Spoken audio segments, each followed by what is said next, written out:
Hi, my name is Diane, and I wanted to show you some of the digital resources that I have been using or will be using in my future education position.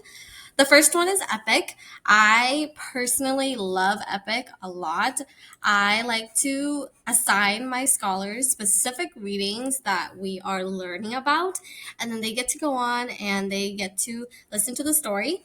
So I have made collections, and this was done last year for our informational writing. And so I assigned each scholar a specific animal, jaguars, whales, giraffes, fennec foxes, sea turtles, rhinos, red pandas. And so what happened was they would all get us an animal, and then I would assign it to the scholars so that way they could read it. These are my kids from this year. So I would assign them, and then it would pop up on their end and they would read it like that. But I also have some scholars who like to be on Epic a lot. This is my dashboard. So right now I have on my right, I have daily student activities. There's the class code for my scholars to get in. And the really fun thing is that I get to see how often my kids are reading. So I went to my student logs, and I like to look at the daily reading. Right now, I don't have a lot of scholars on Epic, so it's not demonstrating what it needs to, but I like to see what my scholars are doing here. I also have my roster here and my quizzes here. I love the quizzes. It really helps me understand if my students are comprehending what they're reading. So this is Epic. They've got, in my opinion, I really like Epic. I like that I can assign books to them. And I also like that there's audiobooks on here too. I think one of the things that I could see that might have a downfall with this is that my kids might really like Epic and might not want to read a real physical book. So I am starting the year with reading physical books, and then I will transition them out into audiobooks like Epic. So this is Epic. And then the next one that I've been using this year is Class Dojo. So this is my current Class Dojo right now. I feel indifferent about this app. I used to really like it last year. I really liked it for the point system that we had going on.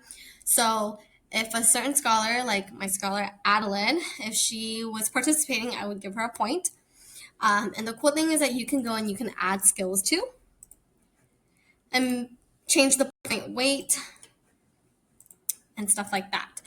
I used to really like doing the points last year, but this year I've come to realize that I don't really like to use the point system. I feel like it doesn't portray my students in the best light, and they get pretty disappointed and really sad when they hear that their points are dropping. The other thing is that parents are also notified when they are not doing so well, like when they lose a point. Class Dojo is where I like to message my parents, so it's in here. And then I also like to post my class stories on Class Dojo too. Right now, I have two parents who still need to be connected, but other than that, I have 90% of my parents who are connected. So I like to post all of my updates on here, some pictures and stuff like that. So this is what I like to do. I also have a calendar. I have nothing on my calendar yet. And so yeah, so that's Class Dojo. The newest app that I've found is Quizzes, and Quizzes is really cool. I like that when you make a quiz, it has an AI feature to it. So the AI feature is pretty cool, and it really allows my scholars to be really engaged, and it also scores the scores, and it lets me know who is struggling where and how I can support each scholar. Unlike Kahoot, I personally don't really like Kahoot because I don't know where my kids are struggling at or where they need more help, which is why I like Quizzes because it has that for us. And then my next one is Flippity. This is a new one that I learned this year. I love this one. I like it for the random name picker. So here I will put in my scholars' names and then I'll generate it. And my kids, my scholars, they love this. So I will spin the and then it'll land on a scholar. And sometimes when we have a lot of downtime, this is how I like to release my scholars to go line up. And then I'll just exit out their name and then spin the wheel again. Yeah, so I like the spin the wheel part. I also like to create my groups here. In Class Dojo, you can make your groups, but I tend to like the groups here better. So I can make them into 2 teams, 3 teams, 4 teams, or I can make them groups of. So if I wanted groups of 4, these would be my groups. Or if I wanted 2 teams, like if we were to do our kickball competition and I needed 2 teams, then I would split my teams up like this. So yeah, I love Flippity. The only one that I have used and tried so far is the random name picker. I haven't tried the quiz show, but I've tried the board game and it's a little confusing. And I think that's something that I don't really like about it is that I have to download a template and then upload it somewhere. So I do have a hard time following through with the directions. Um, let's see. I like the flashcards. I've started using the flashcards. The matching game is fun. But other than that, oh, and they've also got word search and crossword puzzles. So at the beginning of the year, when I first was introduced to this, I like to go in and put all of my kids' name in here and then generate it. And then my kids would have to find their teammates or their classmates' names on here and then go from there. So that's Flippity.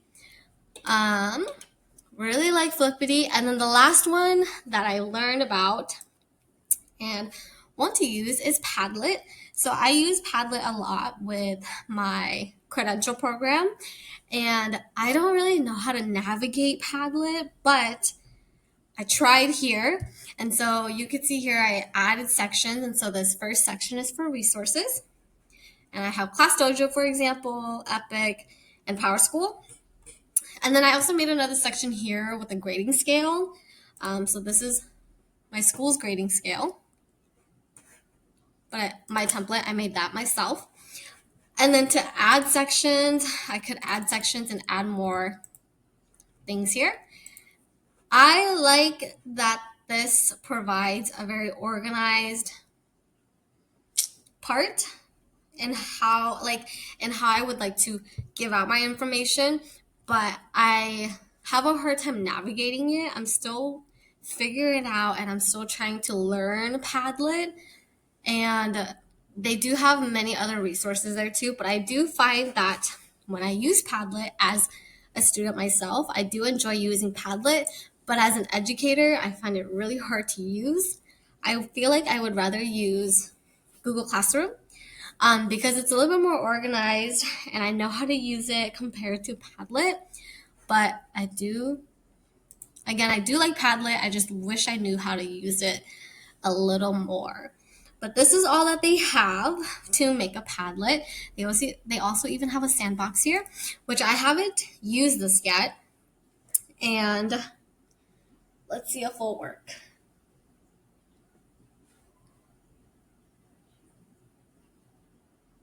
Okay.